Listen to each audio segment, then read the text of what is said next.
Surgery కంటే hospital bill అంటేనే భయం. అదే మధ్య తరగతికి అందుబాటు ధరలో వైద్యం. Medistar hospitals. ఐ డ్రీమ్ ప్రేక్షకులకు స్వాగతం. ఈ రోజున మనతో పాటు ఈ గురు పూజోత్సవం సందర్భంగా మా స్టూడియోలో ఉన్న అతిథి చాలా ప్రత్యేకమైన అతిథి. ఎవరంటే ఈ సినిమా ప్రపంచాన్ని దాదాపు 3 దశాబ్దాల పాటు తన సినీ సాహితీ సౌరభాలతో నింపి పరిమళింపజేసిన ఒక మహాకవి, సినిమా పరిశ్రమని తన రచనల ద్వారా పల్లవులు చరణాలతో శాసించిన సిరివెన్నెల సీతారామ శాస్త్రి గారి అబ్బాయి. ఆయన పేరు రాజా చేంబోలు.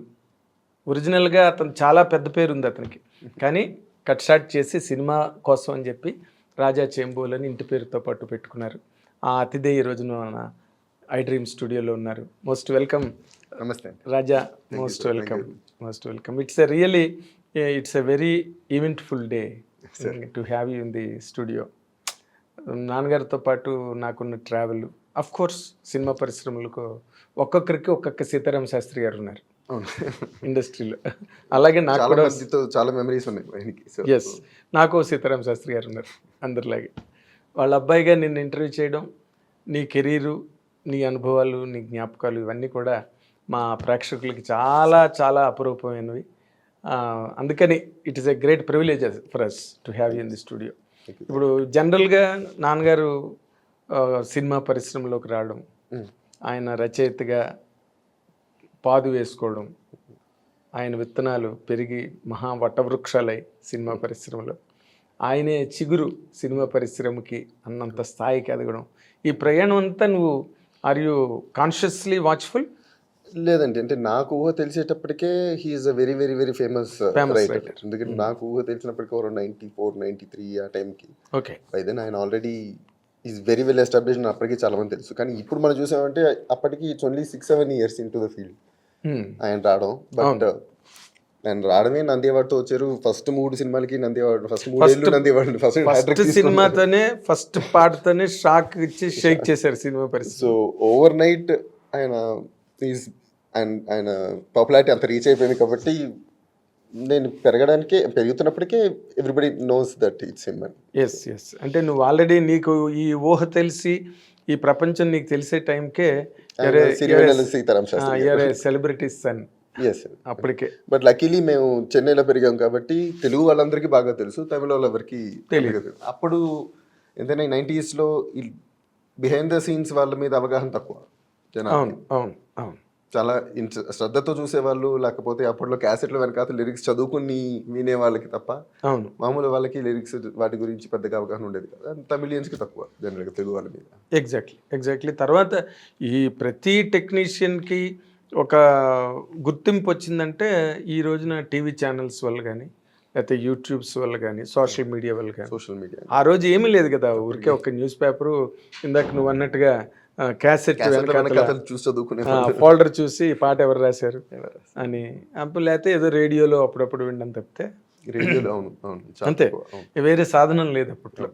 బట్ ఆయన నీకు ఊహ తెలిసిన తర్వాత నువ్వు అంటే ఆయన సాహిత్యం, ఆయన తాలూకా ప్రాచుర్యం, రాదర్ ఆయన ఎస్టాబ్లిష్మెంట్, డైరెక్టర్లు అందరూ ఆయన దగ్గర వచ్చి కూర్చుని రాత్రులు పాట రాయించుకునేవారు. ఈ అనుభవాలన్నీ ఒక్కసారి నీకు తలుచుకుంటే నీకు ఏమనిపిస్తుంది ఈ రోజున? అంటే మాకు అవి అంత కొత్తగా ఉండదు, ఎందుకంటే మేము గ్రూ అప్ విత్ దట్. మేము పెరుగుతున్న చూస్తూనే ఉన్నాం. బట్ అంటే మోస్ట్ ఆఫ్ దీస్ డైరెక్టర్స్ మాకేంటంటే వాళ్ళ ఎర్లీ స్టేజెస్లో we used to spend a lot of time with them. వాళ్ళు వచ్చి నాన్నతో రాసుకునడానికి కూర్చున్నప్పుడు ఆయన రాసుకుంటూ ఆయన పాట మొదలెట్టేంత వరకు వెళ్తూ ఇంటరాక్షన్, మొదలెట్టిన తర్వాత ఎదుర్కొంటే ఎవరున్నారో కూడా ఆయన తెలియదు. సో వీళ్ళు కూడా కొంచెంసేపు కూర్చొని మమ్మల్ని పట్టించుకోవట్లేదు ఏంటో సరే బయటకు వచ్చి వాళ్ళు సిగరెట్లో లేకపోతే కూర్చొని మాట్లాడుకోవడం, మాతో ముచ్చట్లు పెట్టుకోవడం చేసుకుంటున్నాం. సో మేము చాలా ఇంటరాక్షన్స్ ఆ డైరెక్టర్స్తో, కృష్ణవంశీ గారు కానీ, క్రిష్ గారు కానీ, we used to spend a lot of time with them in the initial stages of their careers. So అంటే we know them on a personal level there. ఒక లెవెల్కి వచ్చిన తర్వాత మైట్ బి వాళ్ళు పాట ఇచ్చి వెళ్ళిపోవడం, తర్వాత మళ్ళీ డిస్కషన్కో లేకపోతే ఒకసారి కరెక్షన్స్కో దానికో రావడం తప్ప ఎక్కువసేపు ఉండేవాళ్ళు కాదు. స్టార్టింగ్లో అయితే వాళ్ళు ఎక్కువసేపు టైం స్పెండ్ చేయడం వల్ల, అక్కడే ఉండి రాయించుకోవడం వల్ల మాకు బోలంత ఇంటరాక్షన్ ఉండేది. ఆదిత్య గారితో కానీ, వీణాదిత్య గారితో కానీ, వీళ్ళందరితో బోలంత పరిచయాలు ఉండి బోలంత మాట్లాడుకునేవాళ్ళు. So it was always fun to interact with them అనమాట. అవును. అంటే నార్మల్గా నాన్నగారు ఎక్కువగా ఆయన 98% ఆఫ్ హిస్ సాంగ్స్ ఆయన నైట్ టైంలోనే రాశారు. అవును, ఎప్పుడైనా ఒకటో అరవై సందర్భాలు రాశారేమో, అవి కూడా లేవేమో కూడా నా డౌట్. ఉన్నాయి కానీ చాలా చాలా తక్కువ, మినిమల్ పర్సంటేజ్ ఉంటాయి అవి. మినిమల్. నైట్ అంతా రాసి పగలంతా రెస్ట్ తీసుకునేవారు ఆయన. అవును, ఆన్ మోస్ట్ అకేషన్స్. అసలు నాన్నగారితో గడపడానికి మీకు టైం దొరికిందా? అంటే మేము ఎదుగుతున్నప్పుడు అయితే బేర్లీ అండి, చాలా తక్కువ. బట్ అంటే మీరు ఇందాక అన్నట్టు ఆయన పాటలే మాకు ఒక గైడెన్స్ లాగా. It always work, they always work with us. ఆయన పాటలతోనే మాట్లాడుకునేవారు. మాట్లాడుకునేవాళ్ళు. సో అలాగే అలవాటు అయిపోయింది.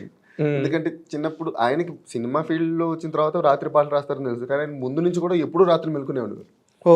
ఫస్ట్ నుంచి కూడా ఆయనకి ఎప్పుడు సాయంత్రం నుంచి రాత్రి అలా 3-4 వరకు ఆయన ఏదో థాట్ ప్రాసెస్ లో ఆయన రాసుకోవడమే అలవాటైంది.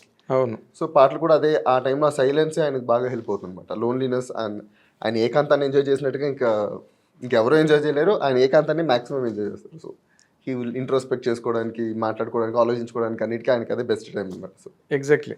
అందుకే ఆయన రచన ఆయన రాయడం మొదలెట్టిన తర్వాత ప్రవాహంలో గెలిపోయేది. అవును. ఎక్కడ దాచుకుని 2-3 రోజుల తర్వాత రాద్దాం, దాన్ని మళ్ళీ సరిచేసి చరణాలు లెంత్లకు సరిచేసి ఇవ్వడాలు అవి ఏ రోజున లేవు. అవి పెద్దగా ఉండవు. పెద్దగా కదా, ఎప్పుడూ లేవు. ఎందుకంటే I'm very thorough with his career. పాట మొదలెట్టారంటే వెళ్ళిపోయింది అనమాట. ఫస్ట్ ట్యూన్ లోపలికి వెళ్తుంది, తర్వాత సిచ్యువేషన్స్ లోపలికి వెళ్తాయి. వాటన్నిటికీ కిక్ స్టార్ట్ అవ్వడానికి ఒక 1-2 days పడుతుంది. అవును. బట్ ఒక్కసారి ఆ థాట్ ప్రాసెస్ అది ఆయన కూర్చుని రాసుకుంటున్న టైంలోనే కాదు సార్. ఆయన టీవీ చూస్తున్నా, ఒకసారి ఒక పాట స్టార్ట్ చేశాను, టీవీ చూస్తున్నా, ఇంకెవరితో మాట్లాడుతున్నా, పడుకున్నా అదే రన్ అవుతూ ఉంటుంది. అవును. సో సడన్ గా ఒక్కోసారి ఏంటంటే రాత్రి పడుకున్నప్పుడు, మధ్యాహ్నం పడుకున్నప్పుడు ఒకసారి ట్రిగర్ అవుతుంది టాపిక్. ఆయన ఆ పాటకు ఒక హుక్ లైన్ దాకా ఒక హుక్ పాయింట్ దొరుకుతుంది. అది దొరికిన వెంటనే రెడీ అయిపోయి వచ్చేసి రాస్తారు. ఒక 1-2 hours పాట అయిపోతుంది. సో ఇప్పుడు ఆ హుక్ పాయింట్ దొరకడానికే ఆయనకి ఎప్పుడు టైం పడుతుంది. ఆ పాయింట్ దొరికిందంటే it will be done. Okay. ఇప్పుడు నార్మల్గా సంగీత దర్శకులకి పిల్లలు, లేకపోతే హీరోల పిల్లలు, డైరెక్టర్స్ పిల్లలు, ఇలాగ మన ఇండస్ట్రీ అంతా ఉన్నారు. వాళ్ళ ఫాదర్స్తో, రెస్పెక్టివ్ ఫాదర్స్తో వాళ్ళు నార్మల్గా గడపడానికి తక్కువ టైం ఉంటుంది. But they pride on their fathers celebrations, వాళ్ళ నాన్నగారు ఫాదర్స్ సాధించిన వాటి మీద ఒక గర్వం, ఒక ఆనందం, ఇవన్నీ ఉంటాయి. అసలు నాన్నగారి తాలూకా అచీవ్మెంట్స్ యాజ్ ఎ రైటర్ తలుచుకున్నప్పుడు, లేదా ఆ పర్టికులర్ టైం పీరియడ్లో నీ ఫీలింగ్స్ ఎట్లా ఉండేవి? Like everybody else very proud sir, obviously very proud. But అంటే ఆయన ఎప్పుడు కూడా only restricted to family type కాదు. ఆయన జగమంత కుటుంబం రాశారంటే he actually meant it. So అన్నీ అందరితోనూ షేర్ చేసుకుంటారు. So his success or his every achievement is always shared with everybody. So అందరం కలిసే షేర్ చేసుకుంటాం. ఆయనకి ఏమైనా నచ్చిన వెంటనే ముందు డైరెక్టర్స్కో, ఆయన క్లోజ్ ఫ్రెండ్స్కో, మాకు అందరికి కలిపి చెప్పుకుంటాం. అంటే you're part of everybody. We're all, అంటే we're for him everybody is his world. అంతే, ఫ్యామిలీని సెపరేట్గా ఆయనకి తెలిసిన వాళ్ళు కొంతమంది క్లోజ్ ఫ్రెండ్స్ అని ఉంటారు. ఆ టైంలో ఆయన రాయించుకున్న పాటలు, ఆయనతో ఉన్న వాళ్ళందరూ ఆయనకి ప్రపంచం. ఏ సెలబ్రేషన్ వచ్చినా అందరితో కలిపి చేసుకుంటారు. ఎస్. ఈ జగమంత కుటుంబం నాది కూడా సినిమా గురించి రాసిన పాట. అది 78లో రాశారు. 78 విని ఆయనకి వంశీ గారికి నచ్చి ఇందులో ఆయన he wanted to make a movie out of it కాబట్టి తీసుకున్నారు. కానీ 78లో ఆయన రాసుకున్నారు. ట్యూన్ కూడా నాన్నగారు పాడింది. మోస్ట్లీ ఆయన పాటలు, ఆయన సొంతంగా రాసుకున్న పాటలు అన్నిటికీ ఒక ట్యూన్ ఉంటుంది, న్యాచురల్ ట్యూన్ ఉంటుంది. దాంట్లో నుంచి కొంచెం అంటే మరి అలా ప్లెయిన్ గా ఉండదు చేశారు తప్ప, బట్ అది మోస్ట్లీ ఆయన ట్యూన్. ఒరిజినల్ మ్యూజ్ ఏదైతే ఉందో అది ఆయనదే సినిమా పాట. And for more videos, please subscribe to iDream. Please subscribe to iDream. Please subscribe iDream. And please subscribe to iDream. For more videos, subscribe to iDream. please like, share and subscribe to the channel. Congratulations, iDream. Subscribe to iDream. Subscribe to iDream. So subscribe to iDream Media.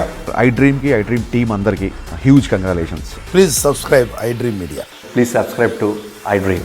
Subscribe iDream. Please subscribe to iDream.